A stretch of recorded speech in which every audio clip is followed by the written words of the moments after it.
Hello students, last class हम लोगों ने जो है फर्स्ट ऑर्डर, सेकंड ऑर्डर और nth ऑर्डर रिएक्शन के लिए जो रेट कांस्टेंट है उसका एक्सप्रेशन देख लिया था, क्या होता है, कुछ इंपॉर्टेंट ग्राफ्स देखे थे और हाफ लाइफ का फॉर्मूला देखा था। तो आज जो है अभी तक जो भी हमने फॉर्मूला इस चैप्टर के अंदर पढ़े हैं उस पर बेस्ड कुछ न्यूमेरिकल्स प्रैक्टिस करने वाले हैं।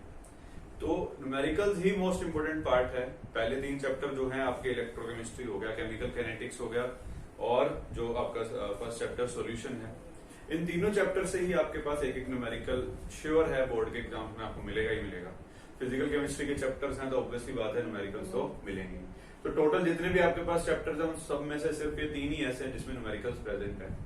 ठीक है, तो इन 3 चैप्टर्स में से एक चैप्टर में से एक न्यूमेरिकल तो आप एटलीस्ट पकड़ ही लीजिए। तो जितने ज्यादा इसकी प्रैक्टिस करेंगे, यानी कि आप समझ सकते हो कि 70 नंबर का अगर पेपर है तो उसमें से एटलीस्ट 10 नंबर के तो आपको न्यूमेरिकल मिलने वाले हैं।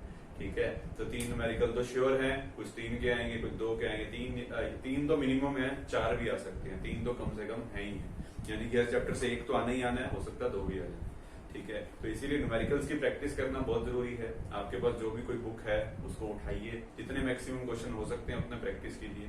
ठीक है, और मैं सजेस्ट करूंगा कि अगर आप सिर्फ बोर्ड के लिए पढ़ रहे हैं तो प्रीवियस ईयर क्वेश्चन जो है उसको प्रैक्टिस कीजिए। क्वेश्चंस का लेवल जो होता है वो वही रहता है, लेवल चेंज नहीं होता है, चीजें वही रहती हैं, बस स्टेटमेंट बदल देते हैं। तो जितने ज्यादा क्वेश्चंस प्रैक्टिस करोगे उतना आपके लिए अच्छा है। तो आइए स्टार्ट करते हैं। मैं आपको हर टाइप का एक न्यूमेरिकल करवा दूंगा, जो भी टाइप के न्यूमेरिकल्स पूछे गए अभी तक बोर्ड्स के अंदर और कॉम्पिटिटिव एग्जाम्स में, थोड़ा बहुत उनके साथ डील कर लेंगे तो आपको पता लग जाएगा कि किस तरीके के क्वेश्चन को कैसे सोल्व करना है। तो आइए, एक टाइप का क्वेश्चन तो ये है हमारे पास। जो सबसे पहले मैंने आपको जब ऑर्डर समझाया था तो वहां पर आपको जो चीज बोली थी कि उस पेज पे न्यूमेरिकल किस तरीके से आपसे पूछा जाता है। तो देखो यहाँ पर अभी मैं रेट कांस्टेंट के बारे में ज्यादा बात नहीं करूंगा, पहले हम बात करेंगे ऑर्डर के बारे में। तो क्वेश्चन शुरू करने से पहले मैं आपको एक चीज रिमाइंड करा देना चाहता हूँ कि ऑर्डर होता क्या था। ठीक है, ऑर्डर को वैसे तो हमने काफी डिटेल में पढ़ लिया है, बारी बारी उसका हम डिस्कशन कर रहे हैं, बट फिर भी एक बात उसमें मैंने ऐसी कही थी जिसको समझ आना बहुत बहुत जरूरी है। वहां भी मैंने आपको बोला था कि ये एक ऐसी चीज है जो समझ आए तो एक बार में आ जाती है, नहीं तो फिर बार बार उसको समझना पड़ता है, भूल भी जाते हैं कि क्या है ऑर्डर। तो उसी को मैं एक बार दोबारा से रिपीट करने वाला हूं, फिर इस क्वेश्चन के बारे में बात करेंगे। ठीक है, तो ऑर्डर जो है, जैसे कोई भी एक रिएक्शन है, जैसे रिएक्शन आपको दे रखी है इस क्वेश्चन के अंदर, 2A + 2B gives out C + 2D। ये कोई रिएक्शन है, इसके लिए अगर मैं law of mass action work के अकॉर्डिंग रेट का एक्सप्रेशन लिखता हूं तो वो क्या होगा, rate is equal to K into में A की कॉन्सेंट्रेशन इनटू में B की कॉन्सेंट्रेशन। और इनकी जो पावर होती है वो पावर इसका स्टोइकियोमेट्रिक कोएफिशिएंट नहीं होता। ठीक है, एक चीज तो ये कि रेट का जो एक्सप्रेशन है वो ये हो गया। यहां पर रिएक्टेंट मेरे पास 2 है। ठीक है, और इन 2 रिएक्टेंट्स की जो पावर है उनकी पावर का अगर मैं सम कर देता हूं तो वो सम किसके इक्वल होता है, ऑर्डर के इक्वल। तो ये जो ऑर्डर यहां से आपके पास आएगा ये होगा इस रिएक्शन का ओवरऑल ऑर्डर। ठीक है, अब अगर सिर्फ मैं बात करूं इस ए के रिस्पेक्ट में जो पावर है एक्स, तो ये एक्स जो है, एक्स है order with respect to A, y जो है y is order with respect to B. X plus y अगर इन दोनों को आप सम कर देते हो तो ये हो जाता है इस रिएक्शन का ओवरऑल ऑर्डर। ठीक है, तो अगर मैं यहां पर सिर्फ a की पावर लिखता हूं, rate is equal to K A⁴ x, सिर्फ अगर इतना लिखते हैं, यानी कि रिएक्टेंट अगर A की हो, दूसरे का मान लिया कि B की कॉन्सेंट्रेशन कांस्टेंट है कहीं पर, तो सिर्फ A की अगर मैं बात कर रहा हूं तो इसका ऑर्डर किस तरीके से कैलकुलेट किया जा सकता है। देखो, मैंने शुरू में डिफाइन किया था कि ऑर्डर होता क्या है, कॉन्सेंट्रेशन चेंज करने पर, यहां पर जो रिएक्टेंट है आपका, इसकी कॉन्सेंट्रेशन चेंज करने पर रेट कितना चेंज हो रहा है, यही हमें बताता है ऑर्डर ऑफ द रिएक्शन। तो हमने इस चीज को पहले भी डिस्कस किया है कि ऑर्डर जो है वो क्या चीज है, कि रिएक्टेंट की कॉन्सेंट्रेशन चेंज करने पर रेट पर क्या फर्क पड़ रहा है, ये हमें बताएगा ऑर्डर। ठीक है, तो याद कीजिए मैंने आपको बताया था कि अगर इसकी कॉन्सेंट्रेशन को मैं 2 टाइम्स कर देता हूं और रेट पर कोई फर्क नहीं पड़ रहा तो ऑर्डर क्या है, 0 ऑर्डर है। अगर इसकी कॉन्सेंट्रेशन को मैंने 2 टाइम्स कर दिया और रेट भी 2 टाइम्स हो रहा है तो ऑर्डर क्या होगा, 1 होगा। ठीक है, याद कीजिए, अगर इसको 2 टाइम्स कर दिया, रिएक्टेंट की कॉन्सेंट्रेशन को 2 टाइम्स कर दिया और रेट भी 2 टाइम्स हो रहा है, तो मतलब इसकी पावर जो है वो पावर क्या होगी, 1 होगी। तभी ऐसा पॉसिबल है कि जितने टाइम्स ये करा उतने टाइम्स ही ये चेंज हो रहा है। ठीक है, और अगर इसको मैंने 2 टाइम्स किया और ये चेंज ही नहीं हुआ, अगर उसमें कोई फर्क ही नहीं पड़ रहा, तो वो कब पॉसिबल है, जब इसकी पावर क्या हो, 0 हो। ठीक है, और अगर इसको 2 टाइम्स करने पर ये 4 टाइम्स हो रहा है, अगर रिएक्टेंट की कॉन्सेंट्रेशन 2 टाइम्स करने पर रेट 4 टाइम्स हो रहा है, तो मतलब इसकी पावर क्या होगी, क्या होगी, 2, इसको 2 टाइम्स करने पर ये 4 टाइम्स हो रहा है। ठीक है, तो इसकी पावर क्या होगी, 2 होगी, 2 टू ज़ा 4। ठीक है, तो इस तरीके से आपने इस चीज को देखना है। तो ऑर्डर समझ लीजिए कि क्या चीज है, बस आपको इतना समझ लेना है कि 2 टाइम्स जितने टाइम्स अगर रिएक्टेंट की कॉन्सेंट्रेशन करी है, रेट भी उतना ही टाइम्स बदल रहा है, तो फर्स्ट ऑर्डर है। रिएक्टेंट की कॉन्सेंट्रेशन अगर मैंने 2 टाइम्स करी है, रेट बदल ही नहीं रहा है, कांस्टेंट है, तो ऑर्डर 0 है। और तीसरी चीज है कि अगर इसको 2 टाइम्स करने पर ये 4 टाइम्स हो रहा है, तो मतलब ऑर्डर क्या होगा, सेकंड ऑर्डर। ठीक है, तो अब आई होप आपको ऑर्डर समझ में आ गया होगा। तो यहां पर हम क्वेश्चन के साथ डील करते हैं। तो देखो क्वेश्चन में आपको क्या बोल रहा है, क्वेश्चन में देखो आपको कुछ डाटा गिवन है। देखो मैंने आपको पहले भी बताया था, ऑर्डर जब आपको कैलकुलेट करना है, तो ये कोई एक थ्योरेटिकल कंसेप्ट तो है नहीं कि भाई रिएक्शन देख ली और हमने उसको कैलकुलेट कर लिया। इसके लिए आपको एक एक्सपेरिमेंटल डाटा की जरूरत है, और एक्सपेरिमेंटल डाटा जब तक आपके पास नहीं होगा तब तक आप ऑर्डर ऑफ रिएक्शन कैलकुलेट नहीं कर पाएंगे। तो इसके लिए आपको जो डाटा गिवन है वो कुछ इस तरीके से है कि रिएक्शन दे रखी है आपको 2A + 2B gives out C + 2D। अब इसके अंदर जो है, यहां पर आपको A की कॉन्सेंट्रेशन का कुछ डाटा दिया हुआ है, यहां पर B की कॉन्सेंट्रेशन का कुछ डाटा दिया हुआ है, और यहां पर रेट ऑफ द रिएक्शन लिखा हुआ है। ठीक है, देखो क्या है, इस डाटा को पहले तो समझ लीजिए।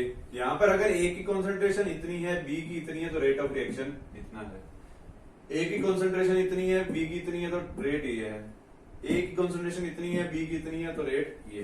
ठीक है, तो ये कुछ आपको डाटा गिवन है। तो क्या क्या चीजें आपको कैलकुलेट करनी है, ये देखते हैं। सबसे पहली चीज, order with respect to A के रिस्पेक्ट में ऑर्डर बताना है, फिर B के रिस्पेक्ट में ऑर्डर बताना है, और फिर ओवरऑल ऑर्डर बताना है, और उसके बाद कैलकुलेट करना है हमें रेट कांस्टेंट। देखो इस तरीके के डाटा से आप कैसे ऑर्डर ऑफ रिएक्शन कैलकुलेट करते हो, आइए देखते हैं। देखो इसके लिए 2 मेथड्स हैं आपके पास। एक है आपके बोर्ड एग्जाम्स के लिए, जो कि थोड़ा सा लेंथी होता है, और एक है आपका कॉम्पिटिटिव पॉइंट ऑफ व्यू से, जो चुटकी बजाते ही इसका ऑर्डर बता देता है। ठीक है, तो पहले तो मैं आपको लॉन्ग मेथड कराऊंगा, क्योंकि बोर्ड के लिए भी जरूरी है, बोर्ड में पूछे जा सकते हैं वाले क्वेश्चन, आए भी हैं, 2-3 बार क्वेश्चन आया है इसके ऊपर। ठीक है, तो पहले आपको लेंथी मेथड आना चाहिए, उसके बाद देखेंगे कि शॉर्ट ट्रिक क्या होती है। तो सबसे पहली चीज, अगर मेरे को ऑर्डर निकालना है ए के रिस्पेक्ट में, ए के रिस्पेक्ट में अगर आपको ऑर्डर निकालना है, तो आप क्या करोगे, आप ये देखोगे कि बी की कॉन्सेंट्रेशन किन 2 केसेस के अंदर सेम है। ये आपको डाटा हमेशा ही कुछ इस तरीके से गिवन होगा, कहीं ना कहीं पर बी की कॉन्सेंट्रेशन सेम होगी 2 इक्वेशन में, और कहीं ना कहीं ए की कॉन्सेंट्रेशन सेम होगी 2 केस में। ठीक है, तो यहां पर हम देख सकते हैं कि जो बी की कॉन्सेंट्रेशन है वो फर्स्ट और सेकंड केस के अंदर क्या है, सेम। ठीक है, तो एक चीज आपको यहां पर करनी है, क्या करना है कि अगर मैं फर्स्ट इक्वेशन जो है, फर्स्ट इक्वेशन के लिए रेट लिखता हूं, तो rate is equals to k into ए की कॉन्सेंट्रेशन इसकी पावर x, बी की कॉन्सेंट्रेशन इसकी पावर y। ठीक है, अगर फर्स्ट इक्वेशन के लिए लिख रहे हैं, तो फर्स्ट इक्वेशन के लिए जो रेट है, रेट क्या है, 3 × 10⁻⁵ के रेट कांस्टेंट हमें मालूम नहीं है। ए की कॉन्सेंट्रेशन क्या है, 5 × 10⁻³ इसकी पावर x, और दूसरा है 2.5 × 10⁻³ इसकी पावर y। बोलो यही है, वैल्यूज पुट करी है, बस और कुछ नहीं किया। अब ये तो है फॉर केस 1, यानी कि फर्स्ट केस के लिए अगर मैं रेट लिखता हूं तो उसका एक्सप्रेशन कुछ इस तरीके से। अगर मैं सेकंड के लिए लिखता हूं तो सेकंड के लिए रेट क्या है, 9 ×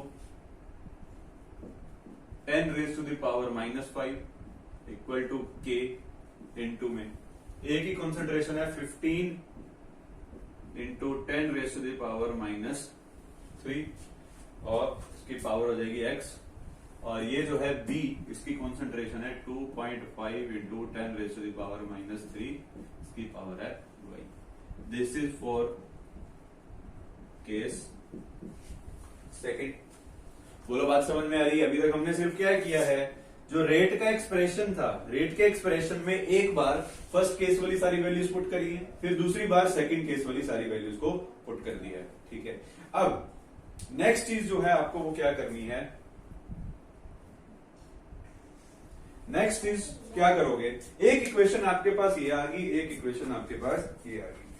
इक्वेशन कुछ इस तरीके से बनानी है, बस इस चीज को ध्यान रखना। इक्वेशन वो वाली आप बनाओगे, अगर आप ए के रिस्पेक्ट में ऑर्डर कैलकुलेट कर रहे हो तो वो दो इक्वेशन उठाइए जहां पर बी क्या हो, सेम। और अगर बी के रिस्पेक्ट में बनानी होगी तो क्या करोगे, वो दो केस उठाओगे जहां पर ए सेम। ठीक है, तो हमने यहां पर ए के रिस्पेक्ट में हम पहले बता रहे हैं, तो हमने क्या किया, वो इक्वेशन उठाई जहां पर बी क्या था, सेम। ठीक है, तो अगर ये इक्वेशन 1 है, ये इक्वेशन 2 है, आप क्या करोगे, इक्वेशन नंबर ये जो है 2 को फर्स्ट से डिवाइड करोगे। क्या करोगे, 2 divided by 1।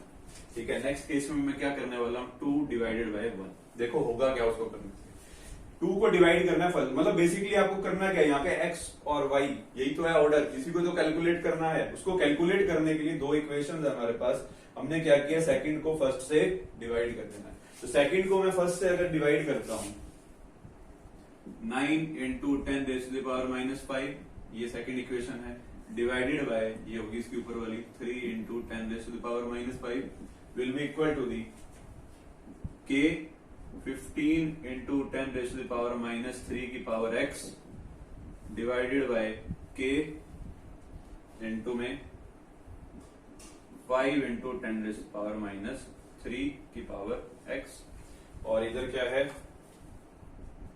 2.5 into 10 raise to the power -3 की power y divided by 2.5 into 10 raise to the power -3 की पावर। बात समझ में आ गई? क्या कर रहा है, सेकंड इक्वेशन को फर्स्ट से डिवाइड किया है और कुछ नहीं किया। ठीक है, तो अब डिवाइड करने के बाद आप यहां पर एक चीज देख सकते हो कि इधर ये x से x सॉरी k से k क्या हो जाएगा, कैंसिल।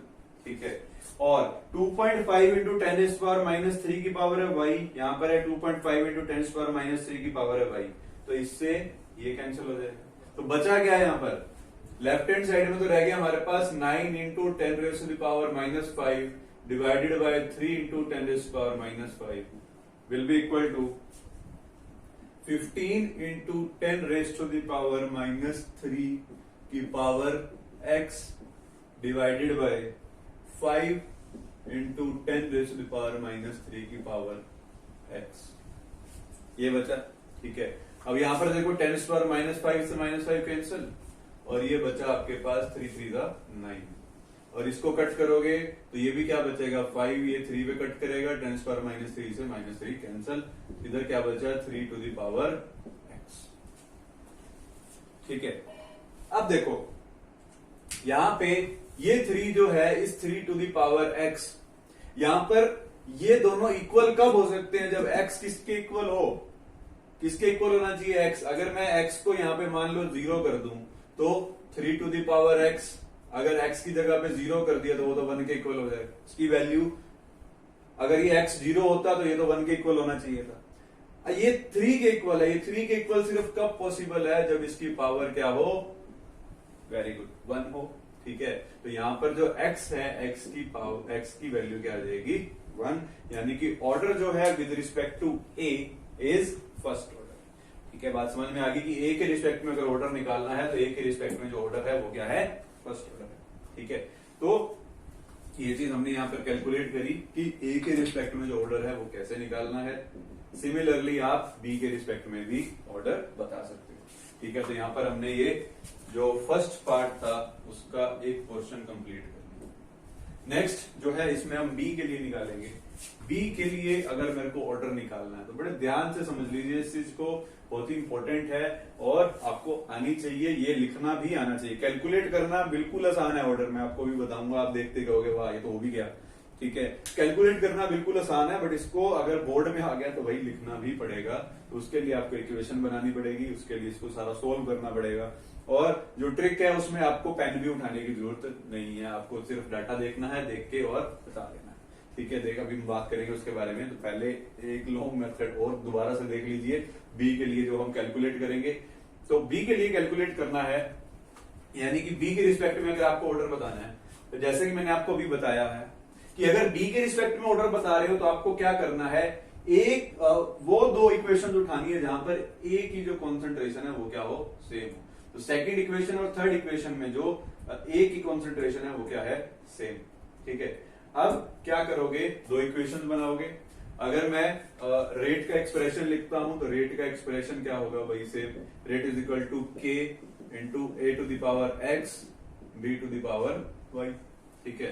तो अगर मैं यहाँ पे सेकंड इक्वेशन लिखता हूं, सेकंड इक्वेशन में जो रेट है वो क्या है, 9 into 10 raise to power minus 5 will be equal to के, ए की कॉन्सेंट्रेशन है 15 into 10 raise to power minus 3 की पावर एक्स और 2.5 into 10 raise to power minus 3 की पावर वाई। तो ये इक्वेशन होगी आपकी, सेकंड इक्वेशन के लिए हमने लिख दिया यहाँ पे। अब अगर थर्ड इक्वेशन की बात करें तो थर्ड इक्वेशन अगर मैं इसके अंदर पुट करता हूं तो थर्ड इक्वेशन के लिए आपको रेट क्या दिया हुआ है, 3.6 into 10 raise to power minus 4 will be equal to के, ए की कॉन्सेंट्रेशन है 15 into 10 raise to power minus 3 की पावर एक्स और जो बी की कॉन्सेंट्रेशन है वो क्या है, 10 into 10 raise to power minus 3 की पावर वाई, ठीक है। यहां पर हमने सिर्फ वैल्यूज को पुट किया है और कुछ नहीं किया। अब इसके बाद ये इक्वेशन होगी आपकी, पहले 1 और 2 बनाई थी, इसको 3 और ये होगी आपकी 4, ठीक है। थर्ड और फोर्थ इक्वेशन बनाई। अब क्या करोगे आप, वही सेम चीज जो यहां किया था, 2 डिवाइडेड बाय 1, यहां पर क्या करोगे, 4 डिवाइडेड बाय 3 कर दोगे, ठीक है। इसको इससे डिवाइड करना है तो डिवाइड कर देते हैं। ये फोर्थ इक्वेशन जो है इसमें क्या है, 3.6 to 10 raise to power minus 4 divided by this 9 into 10 raised to the power minus 5 will be equal to k 15 into 10 raised to the power minus 3 की power x divided by k into में 15 into 10 raised to the power minus 3 की power x, ठीक है। और इधर लिखोगे 10 into 10 raised to the power minus 3 की power y divided by 2.5 into 10 raise to power minus 3 की पावर, ठीक है। तो यहां पर आप सिंपली देख सकते हो कि इससे ये कैंसिल हो जाएगा। कैंसिल करने के बाद जो है, अब इसको आपको सोल्व कर लेना है। तो इसको सोल्व करेंगे तो देखो क्या होगा, यहाँ पर 9, अगर मैं इसका पॉइंट हटा देता हूं तो यहाँ पर जो है नीचे क्या रह जाएगा, -4 रह जाएगी इसकी, या इसको लगा रहने दो। 9 3.6 को किस पे काटेगा, 0.4 पे, ठीक है। और 0.4 का अगर मैं एक डेसिमल हटाऊंगा तो यहाँ पर ये जो पावर है वो क्या हो जाएगी, 10 रेज़ टू पावर माइनस 5 हो जाएगी। तो इसको मैं इस पे अगर कट करता हूं तो टोटल क्या बचेगा यहाँ पर हमारे पास 4, ठीक है, विल बी इक्वल टू, इसको देखो यहाँ पर 10 रेज़ टू पावर माइनस 3 से 10 raise to power minus 3 cancel हो जाएगा। 2.5 को 10 पे काटोगे, किस पे कटेगा, 4 पे कटेगा, और इसकी पावर क्या है, वही है। तो देखो ये फिर से वही चीज आ गई हमारे पास, 4 की पावर कितनी करूं कि उसका आंसर 4 आ जाए, वेरी गुड, क्या होगी, पावर 1, ठीक है। तो बी के रिस्पेक्ट में भी जो ऑर्डर है वो क्या है, आपका फर्स्ट ऑर्डर है, ठीक है। तो ए के रिस्पेक्ट में भी हमने कैलकुलेट किया, ऑर्डर क्या आया, फर्स्ट ऑर्डर, और बी के रिस्पेक्ट में भी ऑर्डर निकाल लिया, वो भी क्या आया है, फर्स्ट ऑर्डर आया, ठीक है। अब इसके बाद अगर हम बात करें ओवरऑल ऑर्डर की, तो ओवरऑल ऑर्डर क्या होता है, ये जो इनके ऑर्डर है इन दोनों को ऐड कर देना है, तो वो क्या आ जाएगा, ओवरऑल ऑर्डर आ जाएगा, ठीक है। तो ओवरऑल ऑर्डर क्या हो जाएगा, x प्लस वाई, जो कि 1 प्लस 1 किसके इक्वल है, 2 के इक्वल है। तो ये आ गया आपका ओवरऑल ऑर्डर, ठीक है। तो इस तरीके से हमने पहली चीज को कैलकुलेट कर लिया है। अब नेक्स्ट चीज जो इसमें हमने कैलकुलेट करनी है वो क्या है, रेट कांस्टेंट। ठीक है। तो सेकंड जो आपका इसका है उसमें रेट कांस्टेंट को कैलकुलेट करना है, वो बहुत ही सिंपल है। ऑर्डर हमने कैलकुलेट कर लिया।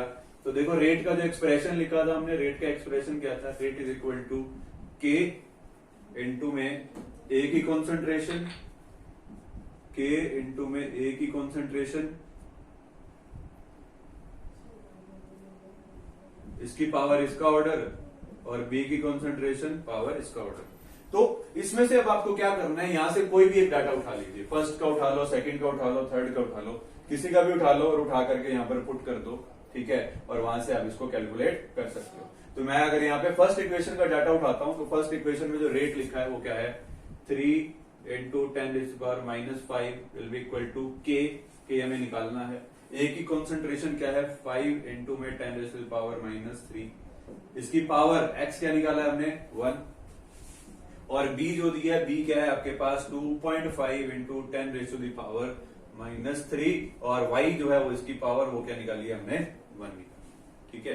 तो बस आपको यहाँ पे अब इस के को कैलकुलेट कर लेना है। तो के को कैलकुलेट करोगे तो इसको सोल्व करने के बाद आपका जो आंसर है वो आ जाएगा 2.4, ठीक है। इसको सोल्व कर लेना। सोल्व करने के बाद जो के है उसकी वैल्यू आ जाएगी 2.4 litre mole inverse second inverse, ठीक है। तो ये हो जाएगा आपका रेट कांस्टेंट का value 2.4 litre mole inverse second inverse, ठीक है। तो इस तरीके से आपको इस तरीके ऐसे वाले क्वेश्चन को सोल्व करना है। थोड़ा सा लेंथी है बट पेपर में अगर आएगा तो कम से कम 3 नंबर में आने वाला है, तो उसके लिए आई थिंक वर्थ है, इतना आप कर सकते हो, ठीक है। अब बात करें उस ट्रिक की जो आप बिना पेन उठाए क्वेश्चन को सॉल्व कर सकते हो। उसके लिए आपको एक चीज क्लियर होनी चाहिए कि ऑर्डर जो है वो है क्या। अगर ऑर्डर की डेफिनेशन क्लियर होगी तो वहां से आप इसको बड़ा इजीली कैलकुलेट कर सकते हो। तो इसके लिए अगर हमें शॉर्ट ट्रिक अगर देखें तो शॉर्ट ट्रिक क्या है इसको सोल्व करने की, जिसके लिए आपको पेन भी उठाने की जरूरत नहीं है। उसके लिए आपको क्या है, सिर्फ ऑर्डर की डेफिनेशन क्लियर होनी चाहिए।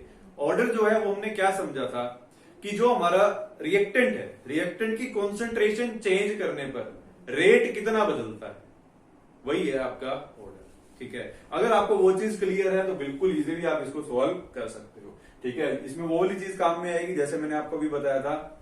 जैसे अगर मैं यहां पर रेट लिख रहा हूं, rate is equal to k into ए की पावर अगर निकालनी है, जैसे मैंने आपको वो बताया था कि इसकी कॉन्सेंट्रेशन को अगर मैंने 2 टाइम्स किया तो रेट पे कोई फर्क नहीं पड़ा, तो मतलब 0 ऑर्डर है। अगर इसको 2 टाइम्स किया, ये भी 2 टाइम्स हो रहा है, तो मतलब ऑर्डर फर्स्ट है। इसको 2 टाइम्स करने पर ये 4 टाइम्स हो रहा है, तो मतलब ऑर्डर क्या है, सेकंड है। तो वो वाली चीज जो समझाई थी वो आपको यहाँ पे काम में आने वाली है। तो देखो यहाँ पर जो है सबसे पहली चीज, अगर मेरे को ए के रिस्पेक्ट में ऑर्डर बताना है, ठीक है। सबसे पहले अगर ए के रिस्पेक्ट में ऑर्डर बताना है तो आप क्या करोगे। अब देखो मैं पेन भी नहीं उठाऊंगा और ऑर्डर बताऊंगा इसका। अगर ए के रिस्पेक्ट में मेरे को ऑर्डर बताना है तो आपको क्या करना है, पहले तो वो देखिए कि बी की कॉन्सेंट्रेशन सेम कहां पर है। बी की कॉन्सेंट्रेशन कहां सेम है, यहां पर सेम, ठीक है। अब इसके बाद फर्स्ट और थर्ड इक्वेशन में ये देखो, ए के रिस्पेक्ट में ऑर्डर बताना है तो पहले तो ये देख लो बी सेम कहां पर है, बी यहां और यहां पर सेम है। इतनी बात समझ में आ गई, ठीक है। अब उसके बाद फर्स्ट और सेकंड, यहां पर देखो फर्स्ट से सेकंड पे अगर मैं जाता हूं, ये कॉन्सेंट्रेशन कितने टाइम्स हो रही है, 5 3 कितने टाइम्स हो रही है, 3 टाइम्स हो रही है, ठीक है। तो ए की कॉन्सेंट्रेशन 3 टाइम्स करने पर रेट पे कितना फर्क पड़ रहा है, रेट कितने टाइम्स हो रहा है, 3 3 ये भी 3 टाइम्स हो रहा है। तो मैंने आपको पहले बताया था जितने टाइम्स कॉन्सेंट्रेशन कर रहे हो, अगर उतने ही टाइम्स रेट बदल रहा है तो मतलब ऑर्डर कैसा है, फर्स्ट ऑर्डर, ठीक है। तो ऑर्डर की जो डेफिनेशन है वहीं से ही आपको इसको सोल्व करना है। तो क्या हुआ फिर से समझ लीजिए, अगर ए के रिस्पेक्ट में मेरे को ऑर्डर बताना है तो आप क्या करोगे, पहले देखोगे कि बी सेम कहां पर है, बी इन दोनों के केसेस में सेम है, ठीक है। तो ए को यहां से मैंने क्या किया, चेंज की इसकी कॉन्सेंट्रेशन, कितने टाइम्स कर दी, 5 3 टाइम्स कर दी। तो ए की कॉन्सेंट्रेशन को 3 टाइम्स करने पे रेट जो है, रेट भी क्या हो रहा है, 3 टाइम्स हो रहा है। तो जितने टाइम्स रेट करते हो उतने ही जितने टाइम्स कॉन्सेंट्रेशन चेंज होती है, अगर उतने ही टाइम्स आपका रेट बदल रहा है तो मतलब ऑर्डर कैसा है, फर्स्ट ऑर्डर, ठीक है। ये तो हो गया ए के रिस्पेक्ट में। ए के रिस्पेक्ट में ऑर्डर क्या है, 1, ठीक है। और अगर मैं बी की बात करूं, अगर बी के रिस्पेक्ट में बताना है तो आपको क्या करना होगा, वो केस देखने होंगे जहां पर ए की कॉन्सेंट्रेशन सेम है। एक ही कॉन्सेंट्रेशन यहां पर सेम। तो इन दोनों केसेस के अंदर देखेंगे, यहां पर ये हो रहा है 2.5 से जा रहा है 10, या इसका अगर मैं डेसिमल हटा दूं तो अगर इसको सीधे ही देखोगे 2.5 से हो रहा है 10। अब कॉन्सेंट्रेशन जो है यहां पर कितने टाइम्स हो रही है, 2.5 को किससे मल्टीप्लाई करोगे 10 आ जाए 4, ठीक है। तो यहां पर कॉन्सेंट्रेशन जो है वो कितने टाइम्स हो रही है 4 टाइम्स, और यहां पर जो है यहां पर भी कितने टाइम्स हो रही है 4 टाइम्स, 9 4 36, ठीक है। पॉइंट हटाओगे तो यहां पर भी 10⁻⁵ आ जाएगा, ठीक है। तो बी की कॉन्सेंट्रेशन 4 टाइम्स करने पर रेट भी कितने टाइम्स हो रहा है 4 टाइम्स ही हो रहा है। तो जितने टाइम्स कॉन्सेंट्रेशन करिए अगर उतने ही टाइम्स आपका रेट बदल रहा हो तो ऑर्डर कैसा होता है, फर्स्ट ऑर्डर होता है, ठीक है। ये हमने पहले भी किया है, ठीक है। तो बी के रिस्पेक्ट में भी ऑर्डर क्या आ गया 1 आ गया। तो आपको इतना तामझाम करने की जरूरत नहीं है in competitive exams, but boards के अंदर ये आपको पूरा का पूरा सॉल्व करना पड़ेगा। आई होप आपको ये क्वेश्चन समझ में आ गया होगा। बहुत इंपॉर्टेंट है इसलिए मैंने इसको पूरी तसल्ली से समझाया है। इसको आपको क्या करना है, अब प्रीवियस ईयर अगर आपने कोई बुक ले ली है तो बहुत अच्छी बात है, नहीं ली है तो फोन सभी के पास होता है यार, गूगल करो, इस टॉपिक पे क्वेश्चंस जो हैं उसको सर्च करो और उसको सोल्व करना स्टार्ट करो, ठीक है। तो एक क्वेश्चन मैंने करवाया है, बाकी की प्रैक्टिस आपको करनी है, ठीक है। तो इसको नोट करेंगे और इसके बाद नेक्स्ट क्वेश्चन के ऊपर मूव करेंगे।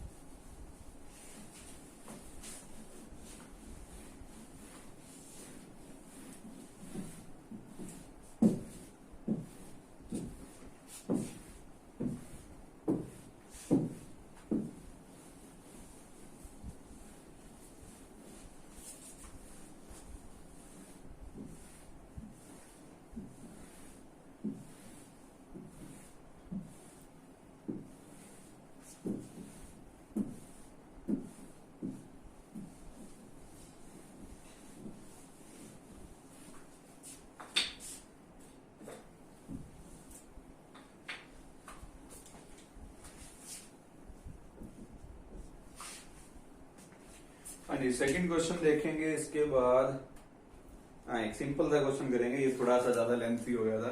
अब थोड़ा आसान क्वेश्चन करते हैं। आसान क्वेश्चन है, देखिए आपको क्या करना है, identify the order from the following data. कुछ डाटा दिया है आपको,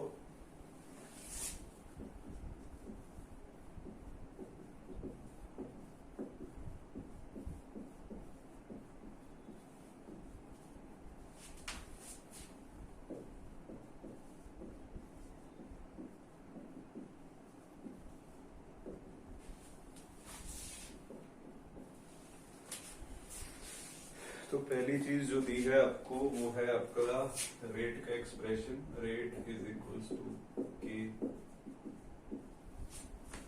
to the power 1/2 to the power 3/2।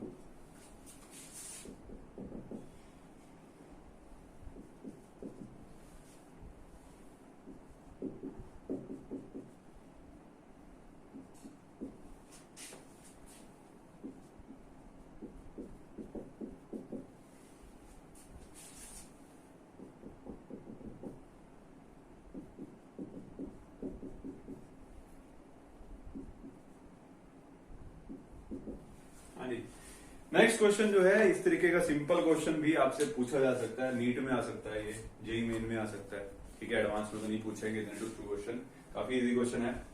अब इस क्वेश्चन में आपको पेन उठाने की जरूरत नहीं है, आप सीधा स्टेटमेंट देख के इसका आंसर बता सकते हो।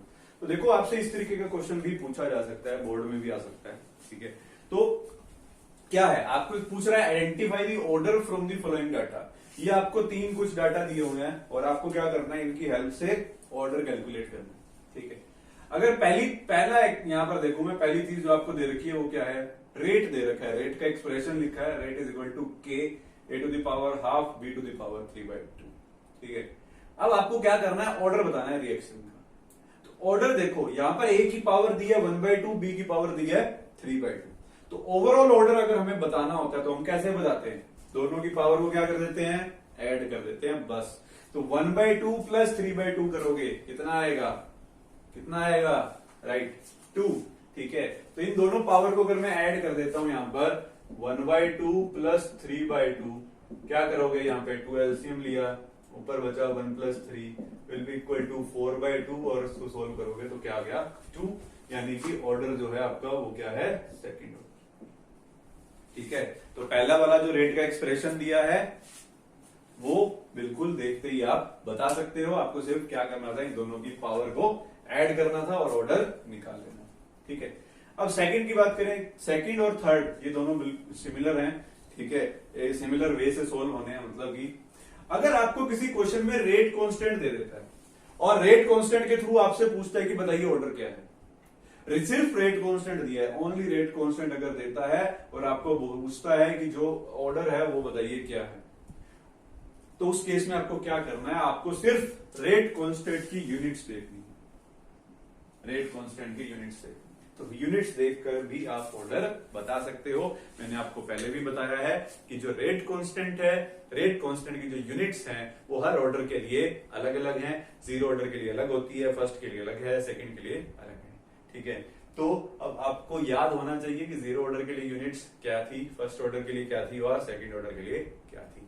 ठीक है, तो यहां पर अगर देखें तो litre mole inverse second inverse किसकी यूनिट्स होती हैं, याद कीजिए। अगर याद नहीं आ रहा है तो मैंने आपको एक जनरल फॉर्मूला भी बताया था इसकी यूनिट्स कैलकुलेट करने का, याद करो क्या था वो फॉर्मूला।